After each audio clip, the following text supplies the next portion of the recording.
भाई भारत की राजनीति में वैसे तो कई नाम आए हैं जिन्हें उनके नाम और काम से जानते हैं, लेकिन एक और नाम है जो भारतीय राजनीति में हमेशा एक सवाल बनकर गूंजता रहा। आखिर कैसे एक दिग्गज नेता की छवि एक सूट बदलने वाले गृह मंत्री तक सिमट गई।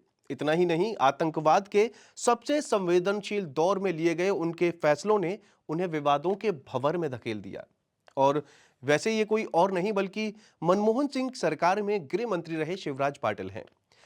तो अब सवाल ये खड़ा होता है कि जब शिवराज विश्वनाथ पाटिल इस दुनिया से अलविदा हो चुके हैं, तो क्या इतिहास उनके साथ न्याय करेगा या वही पुराने विवाद उनकी पहचान पर हावी रहेगा। चलिए वीडियो में बात करते हैं कि आखिर क्यों शिवराज पाटिल विवादों के घेरे में फंसे रहे और क्यों एक घटना के बाद उन्होंने अपना इस्तीफा दे दिया। वैसे शिवराज पाटिल का राजनीतिक सफर बहुत लंबा रहा और शानदार भी रहा। साल 1935 में महाराष्ट्र के लातूर के चाकुर गांव में जन्मे पाटिल ने 1980 से लगातार 7 लोकसभा चुनाव जीते। वो लोकसभा स्पीकर भी रहे और इंदिरा गांधी के अलावा राजीव गांधी की सरकारों में मंत्री बने। लेकिन 2004 में यूपीए सरकार बनने पर उन्हें गृह मंत्रालय सौंपा गया। ऐसा भी कहा जाता है कि यह फैसला उनकी जिंदगी का सबसे विवादित दौर साबित हुआ। हालांकि वो उस समय लोकसभा चुनाव हार चुके थे, लेकिन फिर भी सोनिया गांधी के करीबी होने के कारण उन्हें यह पद मिला।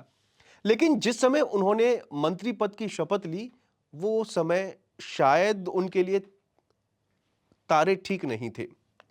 इसलिए ऐसा कहा जाता है कि उनका यह कार्यकाल उनके लिए बहुत ही परेशानियां लेकर आया।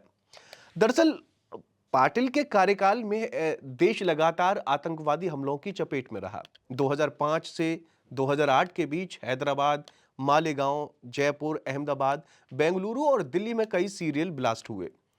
इन हमलों में सैकड़ों लोग मारे गए।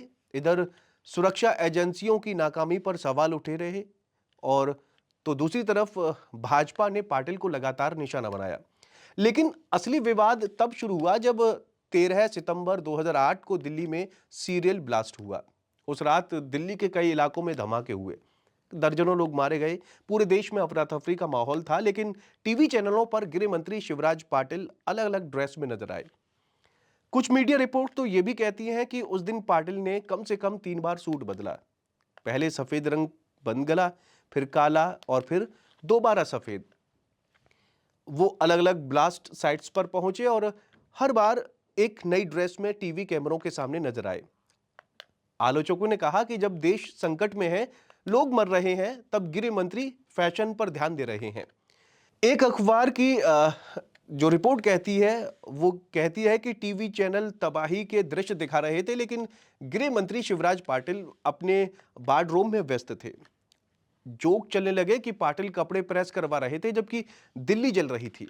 विपक्ष ने इसे लापरवाही का प्रतीक बताया। खैर, बात यहां तक पहुंच गई कि लोग उन्हें सीरियल ड्रेसर कहने लगे। वैसे यह विवाद दिल्ली तक सीमित नहीं रहा। मात्र 2 महीने बाद 26 नवंबर 2008 को मुंबई पर सबसे भयावह हमला हुआ। लश्कर ए तैयबा के 10 आतंकियों ने ताज होटल, ओबेरॉय और नरीमन हाउस और छत्रपति शिवाजी टर्मिनल जैसी जगहों पर हमला बोला। 3 दिन तक चली मुठभेड़ में 166 लोग मारे गए, सैकड़ों घायल हुए। एनएसजी कमांडो ने ऑपरेशन चलाया, लेकिन देरी के आरोप लगे। विपक्ष और मीडिया ने गृह मंत्रालय पर सवाल उठाए। कहा गया कि एनएसजी को दिल्ली से मुंबई भेजने में देरी हुई। कुछ रिपोर्ट्स में यह भी कहा गया कि हमले के समय पाटिल कपड़े बदलने या टीवी अपीयरेंस के लिए तैयार होने में व्यस्त थे। हालांकि पाटिल ने बाद में सफाई भी दी कि वो 3 घंटे के अंदर एनएसजी कमांडो के साथ मुंबई पहुंच गए थे, लेकिन जनता का गुस्सा शांत नहीं हुआ था। मुंबई हमलों ने यूपीए सरकार की नींद उड़ा दी। कांग्रेस वर्किंग कमेटी की बैठक में पाटिल पर तीखी आलोचना हुई। कई मंत्रियों ने कहा कि उच्च स्तर पर जवाबदेही तय होनी चाहिए। आखिरकार 30 नवंबर 2008 को शिवराज पाटिल ने प्रधानमंत्री मनमोहन सिंह की जो सरकार थी, उससे इस्तीफा दे दिया। उन्होंने सुरक्षा चूक की नैतिक जिम्मेदारी ली। उनकी जगह पी चिदंबरम को बाद में गृह मंत्री बनाया गया। इधर इस्तीफे के बाद पाटिल राजनीतिक बनवास पर चले गए। 2010 में उन्हें पंजाब का गवर्नर बनाया गया, जहां से वो 2015 तक रहे। और लेकिन 2014 में एक और विवाद में वो फंस गए, क्योंकि उन्होंने 2014 में अपनी आत्मकथा लिखी थी जिसमें 26/11 का जिक्र नहीं था, जो एक और विवाद का कारण बन गया।